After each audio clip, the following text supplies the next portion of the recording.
2041 চনত কিমান হ'বগৈ মুখ্যমন্ত্ৰীৰ পত্নীৰ সম্পত্তি?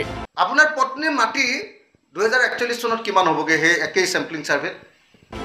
সংবাদমেল সম্বোধন কৰি হঠাৎ মুখ্যমন্ত্ৰীলৈ এই প্ৰশ্ন বিধায়ক অখিল গগৈ। মুখ্যমন্ত্ৰী হিমন্ত বিশ্ব শৰ্মালৈ অখিল গগৈৰ প্ৰশ্ন। সাৰ্ভেৰ মতে 2041 চনত কিমান হ'বগৈ আপোনাৰ বেনামী সম্পত্তি? আপোনাৰ বেনামী সম্পত্তি কিমান হ'বগৈ অসমৰ মুখ্যমন্ত্ৰী ডাঙৰীয়া আপোনাৰ এই চেম্পলিং সাৰ্ভেত? কিন্তু মুখ্যমন্ত্ৰীলৈ হঠাৎ এই প্ৰশ্ন কিয় অখিল গগৈ? শুনক অখিল গগৈৰ মুখেৰে।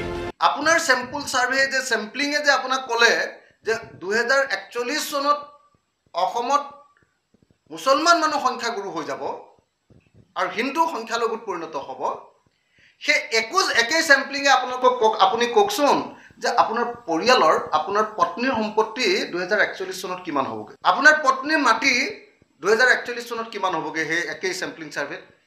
আপোনাৰ পত্নীৰ চাহ বাগান কিমানখন হ'বগৈ এই চেম্পলিং সাৰ্ভেত? আপোনাৰ বেনামী সম্পত্তি কিমান হ'বগৈ অসমৰ মুখ্যমন্ত্ৰী ডাঙৰীয়া আপোনাৰ এই চেম্পলিং সাৰ্ভেত? আপুনি সেই চেম্পলিং সাৰ্ভেৰ পৰা এবাৰ আমাক কওকচোন, সেই আপোনাৰ ঈশ্বৰ প্ৰদত্ত চেম্পলিং সাৰ্ভেৰ পৰা আপুনি এবাৰ কওক যে আপোনাৰ পৰিয়ালৰ সম্পত্তি কিমান হ'বগৈ। এটা মিছা কথা কৈ অসমত নতুনকৈ সংঘৰ্ষ পৰিস্থিতি এটা সৃষ্টি কৰিবলৈ অসমৰ মুখ্যমন্ত্ৰীয়ে অপচেষ্টা কৰিছে। মুছলমান জনসংখ্যাক লৈ মুখ্যমন্ত্ৰীয়ে দিয়া শেহতীয়া বক্তব্যক উভতি ধৰিছে অখিল গগৈয়ে। শেহতীয়াকৈ মুখ্যমন্ত্ৰীয়ে দাবী কৰিছিল যে ৰাজ্যত মুছলমানৰ জনসংখ্যা 40% বৃদ্ধি পাইছে। 2041 চনত মুছলমান হৈ পৰিব সংখ্যাগৰিষ্ঠ। মুখ্যমন্ত্ৰীৰ এই তথ্যৰ উৎস বিচাৰিয়ে অখিল গগৈৰ প্ৰশ্ন, যি সমীক্ষাই 2041 চনত অসমত মুছলমান কিমান হ'বগৈ তাৰ তথ্য দাঙি ধৰিছে। সেই সমীক্ষা অনুসৰি 2041 চনত মুখ্যমন্ত্ৰীৰ পত্নীৰ সম্পত্তি কিমান হ'বগৈ? মুখ্যমন্ত্ৰীয়ে ক'বৰ কাৰণে চাগে ভাৰত চৰকাৰে মনে মনে তেওঁক চেম্পলিং সাৰ্ভে কৰি দি দিছে, যাতে মুখ্যমন্ত্ৰীয়ে অসমত সংঘৰ্ষ লগাব পাৰে, হিন্দু মুছলমানৰ সাম্প্ৰদায়িক সংঘাত লগাব পাৰে, হিন্দু মুছলমানৰ কাজিয়া লগাব পাৰে, হিন্দু মুছলমানৰ সাম্প্ৰদায়িক আপোনাৰ সংঘৰ্ষ লগাই যাতে অসমত অস্থিৰ পৰিৱেশৰ সৃষ্টি কৰিব পাৰে, তাৰ কাৰণে তেওঁ চাগে চেম্পলিং সাৰ্ভে এইটো পালে কৰিব পাৰে।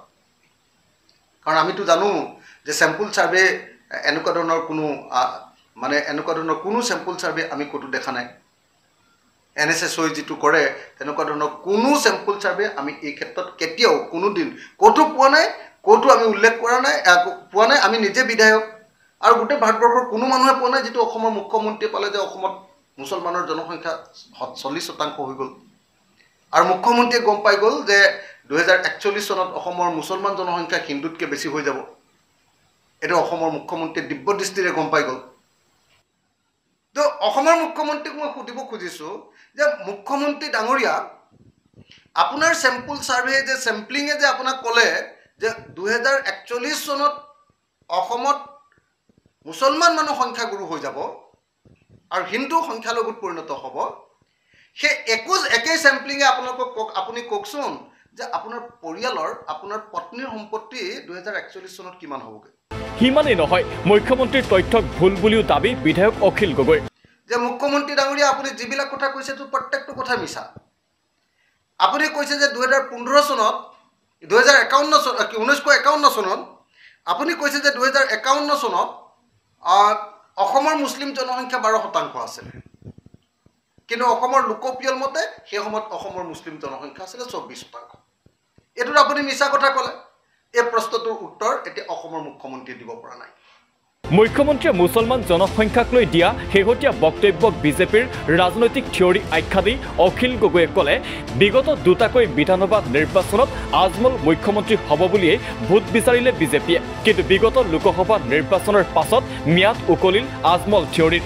সেইবাবেই 2026 চনত বিজেপিৰ নতুন থিয়ৰী হৈ পৰিছে মুছলমান জনসংখ্যা। 2021 চনৰ বিধানসভা নিৰ্বাচনৰ আগত তেওঁলোকৰ গোটেই নিৰ্বাচনৰ মূল থিয়ৰীটোৱে আছিলে যে বদৰুদ্দিন আজমল মুখ্যমন্ত্ৰী হ'ব। 2016 চনত বদৰুদ্দিন আজমল মুখ্যমন্ত্ৰী হ'ব বুলি কৈ তেওঁলোকে বিজেপি জয়ী হ'ল। 2021 চনত বিজেপিক ভোট নিদিলে বদৰুদ্দিন আজমল মুখ্যমন্ত্ৰী হ'ব বুলি কৈ আকৌ তেওঁলোকে ভোট ল'লে। আৰু বদৰুদ্দিন আজমলেও বা তেওঁৰ পৰিয়ালেও লুঙি টুপি চৰকাৰ হ'ব বুলি কৈ মুছলমানৰ ভয়টো দেখুৱাই দিলে। আৰু ভয়টো দেখুৱাই লৈ গোটেই অসমত এটা সাংঘাতিক ধৰণৰ কমিউনেল পোলাৰাইজেশ্যনৰ সৃষ্টি কৰি দিলে আৰু এনেকৈ 2021 চনত বদৰুদ্দিন মুখ্যমন্ত্ৰী হ'ব এই থিয়ৰিয়ে বিজেপি দলে ক্ষমতা দখল কৰিলে এইবাৰ যেহেতু বদৰুদ্দিন আজমল সম্পূৰ্ণৰূপে ৰাজনীতিত অপ্ৰাসংগিক হৈ গ'ল AIDF দলটো নাইকিয়া হৈ গ'ল AIDF দলটোৰ অস্তিত্ব সংকটত ভুগিছে আৰু বদৰুদ্দিন আজমল অসমৰ ৰাজনীতিৰ ফেক্টৰ আৰু নহয় সেইকাৰণে অসমৰ মুখ্যমন্ত্ৰী এটা নতুন থিয়ৰি উলিয়াইছে সেইটো হ'ল যে অসমৰ জনসংখ্যা 40% মুছলিম হৈ গ'ল আৰু অসমৰ জনসংখ্যাৰ 40% মুছলিম হৈ গৈ এতিয়া অসমৰ হিন্দু মানুহবিলাকৰ অস্তিত্ব সংকট নমাই আনিছে এই নতুন থিয়ৰি উদ্ভাৱন কৰি এই নতুন থিয়ৰি প্ৰচাৰ কৰি এই নতুন ৰাজনৈতিক থিয়ৰি ব্যাপক ৰূপত মানুহৰ মাজলৈ লৈ গৈ তেওঁলোকে এটা নতুন সংঘৰ্ষমূলক এটা পৰিস্থিতিৰ সৃষ্টি কৰিবৰ কাৰণে নিৰ্বাচনৰ আগত প্ৰস্তুত হোৱা দেখা গৈছে মুখ্যমন্ত্ৰী হিমন্ত বিশ্ব শৰ্মাক কঠোৰ সমালোচনা কৰি অখিল গগৈৰ দাবী বিগত লোকসভা নিৰ্বাচনৰ ফলাফলে অস্থিৰ কৰি তুলিছে মুখ্যমন্ত্ৰীক সেইবাবেই সাম্প্ৰদায়িক মন্তব্যৰে অশান্তিৰ সৃষ্টি কৰিব বিচাৰিছে মুখ্যমন্ত্ৰীয়ে আচলতে লোকসভা নিৰ্বাচনত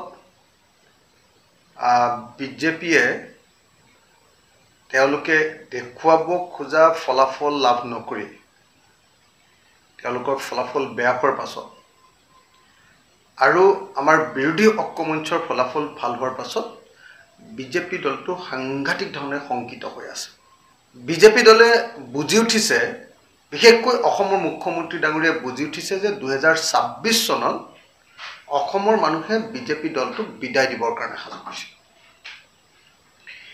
যেহেতু বিজেপি দলটোক বিদায় দিবৰ কাৰণে সাজু হৈছে গতিকে অসমৰ মুখ্যমন্ত্ৰী ডাঙৰীয়া অস্থিৰ হৈ পৰিছে আৰু তেওঁৰ সেই অস্থিৰতাৰ বহিঃপ্ৰকাশ ঘটাই এতিয়া তেওঁ গোটেই অসমখনক এক অস্থিৰ ৰাজনৈতিক পৰিৱেশলৈ লৈ যাব খুজিছে আনফালে মুছলমান জনসংখ্যা বৃদ্ধিক লৈ শংকা প্ৰকাশ কৰা হিমন্ত বিশ্ব শৰ্মালৈ অখিল গগৈৰ প্ৰশ্ন খিলঞ্জীয়াৰ প্ৰতি যদি আপোনাৰ ইমানেই দৰদ তেন্তে অসমক প্ৰদান নকৰে কিয় সাংবিধানিক সুৰক্ষা কবচ যদি সঁচাকৈ অসমৰ খিলঞ্জীয়া মানুহৰ অধিকাৰ ৰক্ষা কৰিব লাগে তেতিয়াহ'লে যেনেকৈ আপোনাৰ ছিকিমত লেপচাবিলাকৰ কাৰণে আসন সংৰক্ষণ আছে বিধানসভাৰ লোকসভাত তেনেকৈ অসমৰ খিলঞ্জীয়া মানুহবিলাকৰ কাৰণে 80% আসন সংৰক্ষণ কৰি নিদিয়ে কিয় তেতিয়াতো পৃথিৱীত কোনো কালে কেতিয়াও বাহিৰৰ পৰা অহা মানুহ আৰু তেওঁ ভয় খুৱাব খোজা যিটো আপোনাৰ মিয়া বুলি তেওঁলোকে যিটো ভয় খুৱায় প্ৰব্ৰজিত মুছলমান এই প্ৰব্ৰজিত মুছলমানেতো কেতিয়াও অসমত ৰাজনৈতিক অধিকাৰ লাভ কৰিব নোৱাৰিব গতিকে অসমৰ মুখ্যমন্ত্ৰীক আমি প্ৰত্যাহ্বান জনাইছোঁ যে যদি সঁচাকৈ অসমৰ খিলঞ্জীয়া মানুহক ভাল পায় তেতিয়াহ'লে ছিকিমত দিয়া 371 অনুসৰি যিটো ছিকিমত দিয়া যিটো আপোনাৰ অনুচ্ছেদ ভাৰতৰ সংবিধানৰ অনুচ্ছেদ সেই অনুসৰি অসমৰ খিলঞ্জীয়া মানুহৰ কাৰণে আসনখিনি সংৰক্ষণ কৰি দিব লাগে অসমৰ 6 জনগোষ্ঠীক জনজাতিকৰণ কৰি দিব লাগে তেতিয়াহ'লে অসমৰ জনসংখ্যা বেছিভাগেই জনজাতি হৈ যাব আৰু অসমৰ 6 জনজাতিক জনজাতিকৰণ কৰি দিয়াৰ পাছত জনসংখ্যা যেতিয়া বেছি হ'ব তেতিয়াহ'লে সেই খিলঞ্জীয়া মানুহবিলাকৰ কাৰণে জনজাতি মানুহবিলাকৰ কাৰণে অসমৰ মুখ্যমন্ত্ৰী উপমুখ্যমন্ত্ৰী আৰু বেছিভাগ মন্ত্ৰীৰ পদ সংৰক্ষণ কৰি দিব লাগে তেতিয়া অসমৰ অস্তিত্ব ৰাজনৈতিক সংকটটো একেবাৰে নাইকিয়া হৈ যাব তেখেতে এইটো সাহস